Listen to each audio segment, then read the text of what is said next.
hoje eu tenho a satisfação de receber Gustavo Espadotti. Ele é chefe da Embrapa Territorial, uma unidade da Embrapa que vem desenvolvendo um trabalho importantíssimo na área de sensoriamento remoto, imagens de satélite. São informações técnicas que dão substância e subsídio para tomadas de decisão no campo.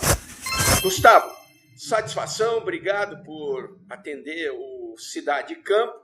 E como diz, vamos direto ao ponto. Primeiro, eu gostaria que você falasse um pouquinho do trabalho que a Embrapa Territorial vem fazendo nesse setor que é altamente tecnológico. Obrigado mais uma vez e seja bem-vindo. Ô, Mauro, é um prazer estar aqui com você no seu podcast Cidade e Campo, que une aí pontas que parecem antagônicas, mas são extremamente sinérgicas, né, e interdependentes entre elas. Então, para mim é uma honra estar com você e com o seu público para esse bate-papo. E ainda mais falar dos trabalhos desenvolvidos aqui na Embrapa Territorial em benefício do agro, né? A gente sempre bate nessa tecla aqui na Embrapa, todos os dias, que o nosso cliente é o agro. E o agro é o produtor rural, é o cara que está dia e noite, que acordou nesse frio aí de Londrina, nesse frio aqui de Campinas, ou no calor lá de Teresina, mas que ele levantou às 4 da manhã para ordenhar as vacas leiteiras dele, que já está preparando a alimentação dos animais, que está preparando o solo para uma próxima safra, já está fazendo, por exemplo, o trigo, já está fazendo o controle de daninhas nesse momento, fazendo adubação de cobertura. Então, é um agro que não para, homens e mulheres que estão aí diuturnamente trabalhando para produzir alimentos, fibras e energias para a nossa população e gerar excedentes para boa parte da população mundial. Então, como é que a gente trabalha aqui na Embrapa Territorial especificamente? É diferente aí, por exemplo, da Embrapa Soja, que está aí do seu lado em Londrina, que trabalha com a cadeia produtiva da soja, os sistemas de produção relacionados a essa cadeia produtiva. Ou é diferente também da Embrapa, semiárido, que trabalha especificamente no bioma Caatinga do Brasil. Aqui na Embrapa Territorial nós trabalhamos com todos os territórios da nossa agropecuária e todas as cadeias produtivas. Mas também não sou, não estou querendo me gabar disso, porque eu não trabalho com densidade de população de plantas, com genética, com fertilizantes, com pulverizações. Eu trabalho com o quê? Com a ciência de dados. Trabalhar com esse imenso volume de dados que cai nas nossas cabeças todos os dias, seja como você mencionou, imagens de satélite, mais relatórios, dados. É um big data realmente que a gente trabalha todo dia.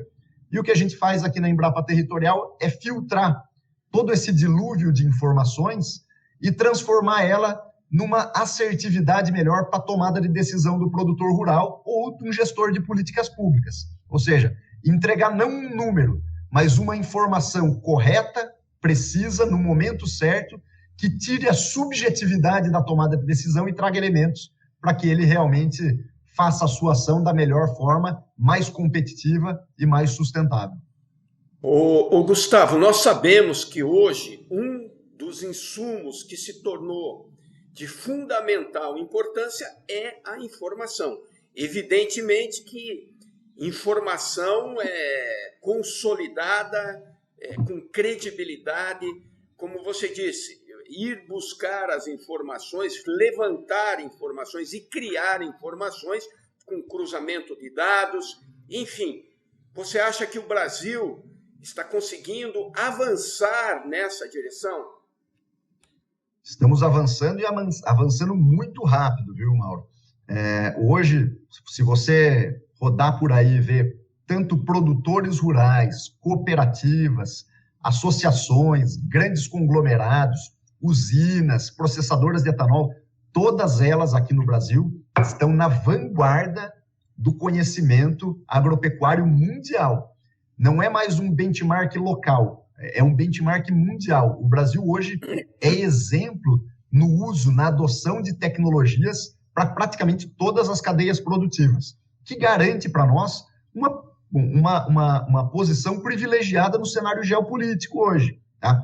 Lembrando que quando a gente fala em geopolítica, a gente sempre pensa em alguns conceitos, né? como o ESG, né? Que é você ser ambientalmente correto, sustentavelmente correto, socialmente correto e ter governança sobre isso. Mas o Marco Troio, ele foi presidente do Banco do BRICS por muito tempo, ele lançou agora um desafio do ESG 2.0, né? Então, isso é uma temática nova aí que está sendo trazida nesse momento, que fala que o ESG não é mais aquelas siglas de antigamente. Ela mudou. E o E, por exemplo, deixou de ser só environment, que era ambiental, e passou a ser muito mais economia e energia. O S deixou de ser social apenas e passou a ser segurança. Nós estamos vivendo conflitos aí no mundo inteiro, né?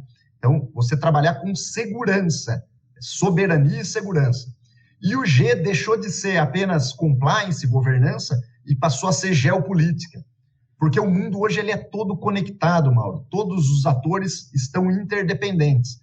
O preço da soja hoje não é mais ditado num formato local. Mesma coisa para o algodão, mesma coisa para as carnes. Mesmo não sendo commodities, elas não têm mais um preço estritamente local. Ela é totalmente conectada porque o mundo está globalizado. Apesar dos grandes blocos terem dado uma estremecida nos últimos tempos, mas as relações bilaterais entre os países seguem muito fortalecidas. Então, se nós não conseguirmos trabalhar com eficiência dentro da porteira, com agricultura de precisão, boas práticas, tudo isso que a gente tem trabalhado na Embrapa e levado para os produtores rurais, mas também da porteira para fora, ou seja, ter as melhores informações de conectividade, de cotações de preços internacionais, as melhores logísticas, tudo isso passa por tecnologia, por informação, por inteligência territorial e também por inteligência artificial. Ô, Gustavo, voltando à sigla em inglês, ESG, que foi um raciocínio adotado pelo mundo corporativo, principalmente. Então, agora o E seria, além de ambiental, environment, também teríamos energia e economia. Então, energia um país que tem energia passa a ter segurança, e a segurança não é só a segurança física, vamos dizer, do território, é segurança alimentar, isso envolve bem-estar social, ou seja, essa sigla foi ampliada. Exatamente, foi ampliada, ela evoluiu, né? Porém, né, a gente nunca pode se descolar também de outro conceito que não são 3 letrinhas, mas também é o que nós chamamos do tripé da sustentabilidade. Eu acredito nesse tripé, ele é muito mais importante porque ele é a base da sustentabilidade agropecuária, tá? Aí quando a gente pensa da porteira para dentro, a gente tem que pensar nesses 3 quesitos, que é o tripé da sustentabilidade, ser sustentável do ponto de vista ambiental, né? Mas não exclusivo, tá? Ele tem que ser sustentável do ponto de vista financeiro e ser sustentável do ponto de vista econômico, tá? Como é que a gente mostra isso? Mostra com números, com mapas e com fatos que o Brasil já era relevante, muito relevante, nesse tripé da sustentabilidade e no ESG 1.0, mas quando a gente expandiu esses conceitos de ESG, o Brasil deixou de ser um player e passou a ser estratégico para o mundo. Um país seguro como o Brasil, estável, confiável nas suas relações internacionais. O Brasil não dá calote, o Brasil não deixa parceiro comercial na mão. Ele é seguro, né? E tem uma soberania muito grande dentro desses quesitos. Então, você deixa de ser um player e passa a ser estratégico para muitas nações, especialmente aquelas que estão vivendo em conflito nesse momento. Então, o Brasil tem hoje uma posição muito de destaque e principalmente uma oportunidade muito grande de se fortalecer não mais como celeiro do mundo, mas passar a ser um grande olhar para ser o supermercado do mundo, levando não só commodities, mas produtos já industrializados para boa parte dos países. Quando falamos de sustentabilidade, ele passa a ter importância porque nós temos uma matriz energética já limpa e temos capacidade de produzir energias, bioenergias, e também lembrando que nós estamos nos trópicos. E a Embrapa desenvolveu tecnologia, novas cultivares adaptadas, né? E isso abre uma perspectiva mundial. Se a gente pensar no continente africano, que está no mesmo trópico, também está no trópico, Austrália, né? Eu gostaria que você falasse essas tecnologias e esse potencial, essa oportunidade que o Brasil tem de avançar na agricultura tropical, sendo líder nesses manejos. Muito bom. Vamos falar primeiro dentro da porteira, então. Dentro da porteira, a gente já tem um histórico de sucesso. Domesticamos os cerrados com calagem, com gessagem, com sistema plantio direto, com a fixação biológica de nitrogênio. Mas hoje a gente está vivendo uma nova revolução dentro da porteira, que são focadas nos insumos biológicos. Então, é você trabalhar cada vez mais com bactérias que fixam nitrogênio, não só de leguminosas, mas agora cada vez mais de gramíneas. Uma eficiência muito grande na fixação biológica de nitrogênio para gramíneas. Estamos trabalhando cada vez mais com bactérias solubilizadoras de fósforo do solo para tornar todas aquelas adubações de fósforo que nós já fizemos no histórico da propriedade mais solúvel e mais disponível para as culturas subsequentes. E trabalhando a mesma coisa hoje no potássio. Tá? Para quê? Porque agora com a edição gênica, nós não pensamos mais em editar só as plantas, fazer uma soja editada geneticamente, um milho e assim por diante. Nós estamos pensando em editar geneticamente as bactérias que tanto nos ajudam a promover essa sustentabilidade. E também usar outros insumos biológicos que combatem a pragas, combatem a doenças. Então, e o Brasil já é líder nesse sentido e tem um potencial de mercado gigantesco. Tá? Agora, quando a gente pensa da porteira para fora, o Brasil, apesar das taxas de juros altas, o Brasil, nos últimos anos, fez investimentos muito grandes na verticalização das nossas produções. É cada vez mais processando etanol de cana, mas principalmente etanol de milho hoje. Você processando o milho, separando do grão do milho o etanol que vai abastecer os nossos carros, o óleo de milho que também vai para a alimentação humana e gerando um subproduto ou um coproduto que é o DDG, né? Que serve para as rações. Rações que começam agora a integrar sistemas de produção que não existiam no passado. Hoje o Mato Grosso, que é onde tem algumas fábricas dessa etanol de milho, está avançando a ponto de já ser muito relevante na produção de suínos e aves, onde ele não tinha um destaque. Por quê? Está sobrando ração de farelo de soja, está sobrando ração, o DDG do milho agora também nesse processamento. E na matriz energética isso já se reflete. Olha que dado fantástico, Mauro. O Brasil hoje, na matriz energética do Brasil, metade dela é renovável e a outra metade vem de fontes poluentes. Aí você pode falar, poxa, ainda estamos longe, né, de uma matriz. Compara com os restantes dos países do mundo. Vamos comparar só com os países da OCDE, que são os países ricos. Eles, 12% é renovável só. E o restante todo é de fonte poluente. Então, veja, nós estamos muito na frente de países que são altamente capitalizados já, estão muito mais avançados que nós do ponto de vista econômico. E olha que dado fantástico, Mauro. Só o setor sucroenergético do Brasil, só a cadeia da cana-de-açúcar, tá? Com a produção de etanol e com a queima do bagaço para gerar energia elétrica. Só com esses dois produtos da cana-de-açúcar, nós geramos mais da matriz energética do Brasil que a soma de todas as hidrelétricas nossas. Então, é energia, além de alimentar e vestir, né? O agro brasileiro também move a nossa economia, eletrifica as nossas casas e dá combustíveis renováveis para as nossas frotas, seja de etanol, como eu mencionei, seja no biodiesel, do qual mais de 80% a 85% vem da soja, mas mais de 15%, cerca de 15%, vem do sebo bovino também. Então, hoje, na produção da pecuária, por exemplo, você não perde uma gota de sangue mais de um bovino. Tudo isso é liofilizado, vai para a ração premium dos nossos pets. A pena das aves que a gente abate, ela também entra num autoclave, processa ela e vai para a ração animal. Então, você não perde mais nada. É uma cadeia circular fantástica hoje, que gera empregos, gera renda, gera desenvolvimento.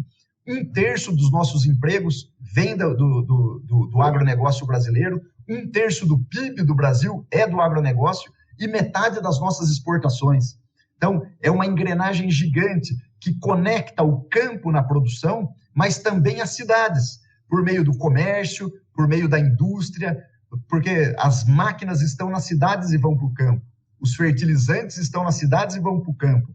Toda a nossa produção é destinada para as cidades. Os grandes players, os comércios, os portos, todos esses terminais é intrinsecamente ligado. Os empregos gerados pela produção no campo extrapolam essas barreiras e vão para as cidades. Então, quando alguém fala assim, bom, se o campo não planta, a cidade não janta, né? Tá certo, é verdade. Mas também tem a contrapartida. Se a cidade não janta, não tem para que você produzir alimentos, não tem para quem você produzir tanto. Então, nós somos interdependentes. O campo e a cidade, o Brasil é um só. Somos todos juntos. Não dá para ter uma dicotomia, cidade contra campo, nós contra eles. Isso não existe. É um Brasil só, todo mundo lutando para ter renda, desenvolvimento, dignidade, melhoria de saúde, de educação, de segurança. A gente vai fazer isso acontecer com união, com o Brasil cada vez mais unido, cidade e campo trabalhando juntos pelo nosso povo. Sem dúvida, isso que você falou é importantíssimo. E esses dois setores, agro, rural e cidade urbana, eles têm que convergir, conversar, dialogar e se conhecer, principalmente. A desinformação, ela não pode existir. Pessoas do meio urbano não conhecem o meio rural e vice-versa, como você disse. Os serviços prestados da cidade para o setor rural é importantíssimo. As unidades de pesquisa estão nas cidades. A fabricação de máquinas agrícolas inteligentes, cada vez mais tecnológicas, estão nas cidades. A manutenção das máquinas, enfim, uma série de serviços que estão na cidade, mas que auxiliam e apoiam o meio rural. E o meio rural produzindo não só o alimento, mas também prestando um serviço ambiental, ou seja, as nascentes de águas, elas nascem no meio rural, elas precisam ser preservadas. Então, essa interconexão, ela é fundamental e esse é um dos focos aqui do podcast. Cidade e campo, tentando mostrar para as pessoas, tanto de um setor como outro, essa interconexão. É isso mesmo. E olha que coisa fantástica, o Mauro. Nisso que você falou, dessa sustentabilidade produtiva, dos produtores rurais contribuindo, isso me lembrou que nós levamos agora para a COP30, recentemente, né, a atualização do estudo sobre atribuição, ocupação e uso das terras no Brasil, né? Para saber a quantas anda, né, essa sustentabilidade que a gente tanto pregoa por aí, porque não dá só para a gente ficar num discurso, né, dizer que somos sustentáveis, que temos uma grande participação na nossa preservação da vegetação nativa. Claro que temos, mas se a gente não conseguir resumir isso em números, em mapas, em fatos, isso fica só do discurso, né? Então, o que a gente fez? Fizemos toda uma atualização desse banco de dados para levar na COP30 para que a gente tirasse a subjetividade e elevasse o nível das discussões dentro de um fórum tão qualificado como esse, mostrando que o Brasil não é de hoje, faz muito tempo que tem esforços muito grandes para manter esse equilíbrio entre produção e preservação. O que a gente mostrou lá? 65,6% do Brasil, olha, 2/3 do Brasil, Mauro, ainda é dedicado à proteção, preservação e conservação da vegetação nativa. Olha que dado maravilhoso. 2/3 do Brasil, Mauro. E o mais, o papel do produtor rural dentro desses processos de preservação é gigantesco. Ele é o maior ator de preservação ambiental do Brasil e, quiçá, do mundo. 29% do Brasil é dedicado à preservação pelos produtores rurais. São terras compradas ou herdadas, são terras privadas que estão hoje imobilizadas em prol do meio ambiente, nas APPs, nas reservas legais, nos excedentes de vegetação nativa. Se o Brasil fosse dividido assim, se as propriedades rurais do Brasil fossem uma média, metade dela seria para utilização e a outra metade para preservação da vegetação nativa. Imagina você falar para o produtor do meio oeste americano que ele tem que deixar metade da fazenda dele para o meio ambiente. Ou para o produtor de vinho da Borgonha, lá na França, dizer que ele tem que deixar metade. É surreal. E aqui no Brasil a gente faz e ainda dizem que a gente está fazendo pouco, né? Então tem uma narrativa meio complexa em cima disso, que a gente tenta desmistificar. Ô, Gustavo, te interrompendo, mas esses números que você está colocando, ou seja, 66% é destinado à preservação.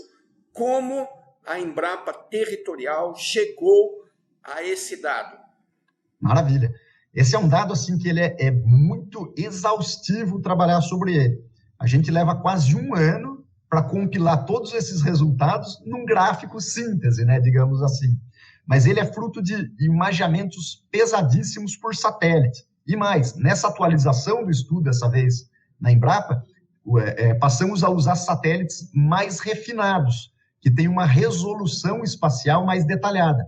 Então, a gente conseguiu ver melhor os contornos das matas, fazer a segmentação mais apropriada e diferenciar o que é uma vegetação nativa dedicada à pastagem, por exemplo, campos nativos, diferenciar isso de uma vegetação nativa que está dedicada exclusivamente para o meio ambiente, para que a gente conseguisse refinar ao máximo esse dado. Tá? Então, é um trabalho muito pesado de geoprocessamento, que nós chamamos, tá? E também de ciência de dados, trabalhar com imensos volumes de dados para conseguir filtrar tudo isso, que resultou nessa atualização, mostrando não só o papel da vegetação nativa, mas também o quanto utilizamos do nosso território para a produção de alimentos, de fibras e de bioenergias. Hoje nós temos 31,3% do Brasil para a produção agropecuária, majoritariamente 19,4% do Brasil em pastagens e o dado mais, temos mais 1,1% em silvicultura, em florestas plantadas, mas o dado mais impressionante, Mauro,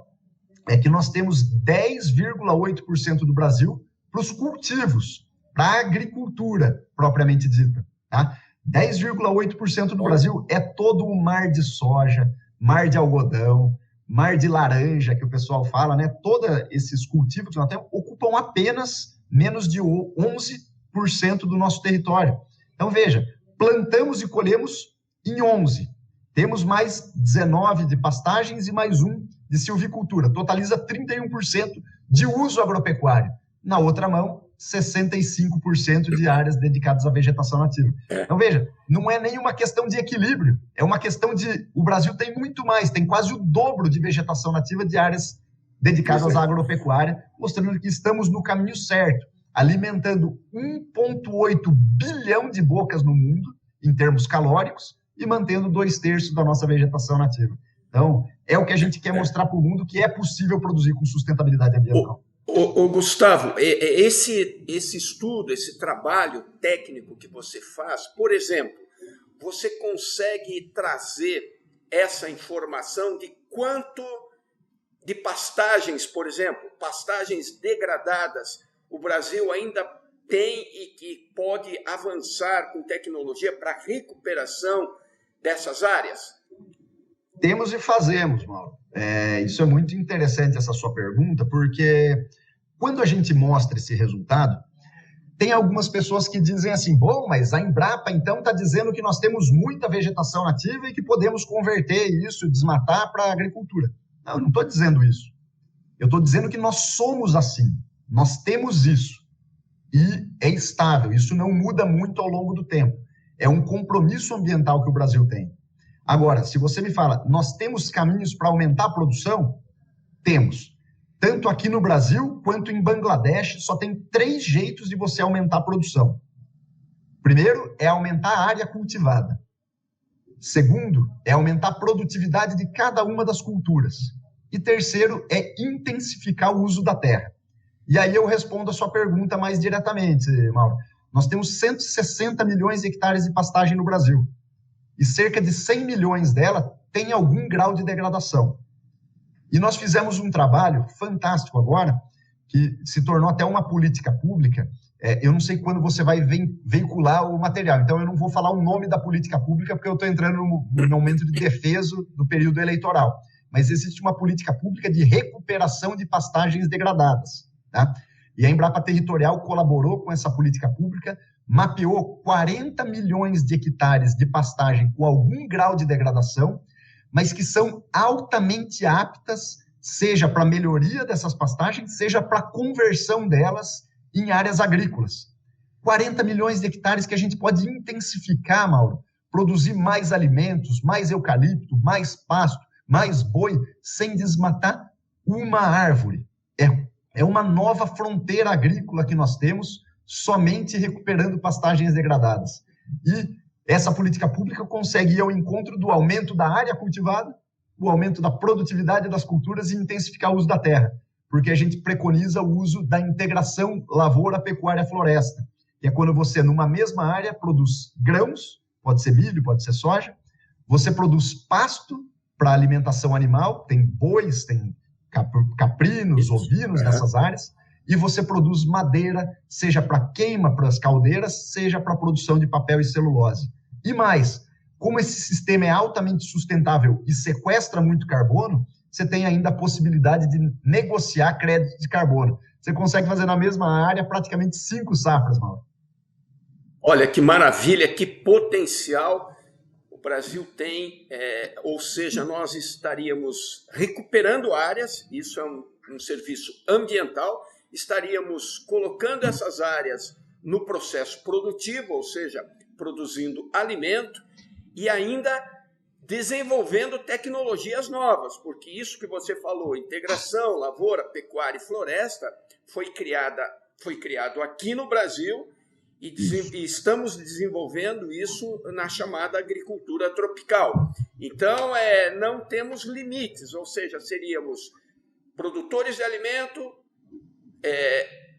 vamos dizer, estaríamos protegendo o meio ambiente, produzindo, além de carne, nós podemos produzir fibras, energia, né? Enfim, o Brasil pode assumir a dianteira e o protagonismo no cenário internacional? Podemos e devemos, Mauro. Acho que essa é o que o mundo espera de nós. A população mundial vai chegar a 10 bilhões de habitantes, vai precisar de mais comida, de mais carne, de mais grãos, de mais algodão, de mais tudo. E a própria ONU já fez um estudo colocando guiso no gato, no Brasil. O Brasil terá que ser o responsável pelo aumento de tudo que a gente vai produzir a mais de alimento nos próximos 20 anos, 40% tem que vir do Brasil. Ou seja, nós temos que fazer isso. Estamos perfeitos? Não. Temos muitos desafios ainda, Mauro. Temos pouco armazenamento, então nossa armazenagem de grãos é extremamente deficiente. Nossa logística ainda é muito capenga, estamos trabalhando aí com transporte de caminhões a longas distâncias, e isso não para em pé, não é sustentável e não é economicamente viável. Tá? Temos um problema gravíssimo de insegurança jurídica no campo, que gera um problema gigantesco para toda a nossa cadeia produtiva. Tá? E temos hoje uma taxa de juros aí praticamente proibitiva para grandes investimentos. Mas nós vamos superar esses gargalos com união, com fé, e principalmente com muito trabalho, mostrando que sim, o chapéu e a bota, eles combinam com o terno e com a gravata. O crédito está na cidade, está nos bancos, nós precisamos estar junto de todo mundo.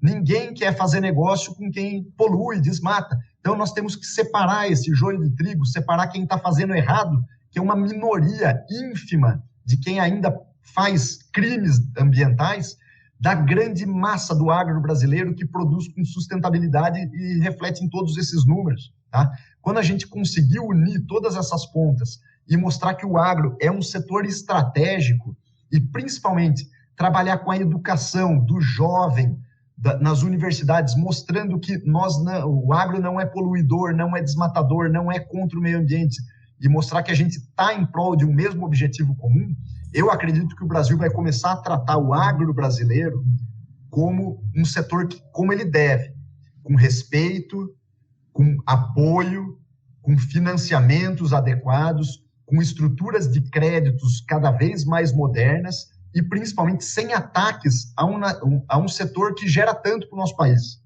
mostrando que todos juntos conseguem entregar cada vez mais para o nosso Brasil. Realmente, Gustavo, Você falou dos desafios e dos gargalos do setor e enumerou, inclusive, e dá para perceber que todos eles estão da porteira para fora. Ou seja, da porteira para dentro, o produtor rural está se tornando cada vez mais eficiente. Claro que tem as dificuldades dele, do dia a dia, mas a cadeia produtiva ela depende da logística de transporte, ela depende de portos, ela depende de financiamento, de seguros agrícolas. E você, quando fala em colocar um plano safra, por exemplo, você não está falando em dar dinheiro para o produtor, você está falando em dar dinheiro para a sociedade, porque uma agricultura estabilizada, com produção regular, inclusive, auxilia a baixar o custo da cesta básica. Então, nós temos que compreender essa dinâmica e, de novo, a inter-relação desses setores é fundamental para o desenvolvimento estratégico do país. Gustavo, eu sei que nosso assunto poderia ficar aqui o dia todo, mas eu gostaria que a gente vá se encaminhando para os finalmente, então você deixasse uma mensagem final como chefe da Embrapa Territorial. Já vou te agradecendo por dispor essa disponibilidade de tempo para comunicar esse conteúdo que eu acho fundamental. Então, eu vou te agradecer e gostaria que você deixasse aí uma mensagem final nessa área da tecnologia, do uso de satélites, de sensores, de levantamento e cadastro de dados cada vez mais robustos para que a gente não fique só no discurso, a gente traga informação substanciada para dar uma mais credibilidade, não só interna, mas credibilidade, inclusive, internacional do Brasil. Obrigado. Vamos aos finalmente. Imagina, Mauro, eu que agradeço a oportunidade de estar aqui, falar um pouco desses trabalhos da nossa Embrapa Territorial e dizer que nós sempre estaremos do lado do brasileiro, sempre ao lado de vocês. Por quê? Para gerar informações, gerar dados, gerar tecnologias que aumentem a nossa competitividade e a nossa sustentabilidade, sempre juntas. Impossível serem dissociadas, competitividade e sustentabilidade. É o grande mote que nós temos aqui. E com cada vez mais ciência, cada vez mais prática, sempre juntos, ouvindo os produtores e gerando tecnologias, produtos e serviços que superem os seus gargalos. Temos muitos desafios também da porteira para dentro, tá, Mauro? Eu vou dar um exemplo clássico aqui. Nós temos só 2% dos produtores rurais respondem a mais de 90% do valor bruto da produção. Então, nós temos que levar tecnologia, principalmente para os menos tecnificados, para os que têm mais dificuldade em aquisição de tecnologias, para que eles possam diminuir a amplitude de produtividade que existe entre os top farmers e a média. Então, esse é o maior desafio que nós temos hoje, é reduzir essa diferença, socializar e comunicar cada vez mais por uma ampla gama de produtores rurais as soluções que já temos à disposição deles. E aí sim vamos conseguir levar cada vez mais empregos, cada vez mais renda, cada vez mais desenvolvimento para o interior e para as cidades. Valeu, meu amigo. Obrigado pelo convite e a gente segue sempre à disposição aqui na Embrapa Territorial. Conte conosco. Obrigado, eu que agradeço. Olha, informação de alto nível, a Embrapa sempre preocupada em desenvolvimento e tecnologia, de comunicar. Não adianta só desenvolver, isso aí tem que chegar lá na ponta, e o Brasil é muito diverso. Nós temos diferentes níveis de produtores e o Brasil é um só. Temos que levar toda essa massa de agricultores e produtores rurais, elevando cada vez mais o nível tecnológico e aumentando a informação. Gustavo, vamos encerrando mais uma vez, e lembrando a quem nos segue que continue seguindo. Quem ainda não se cadastrou no canal Cidade e Campo, por favor, isso auxilia a gente trazer cada vez mais informação de nível para o setor. Um abraço a todos e até o próximo.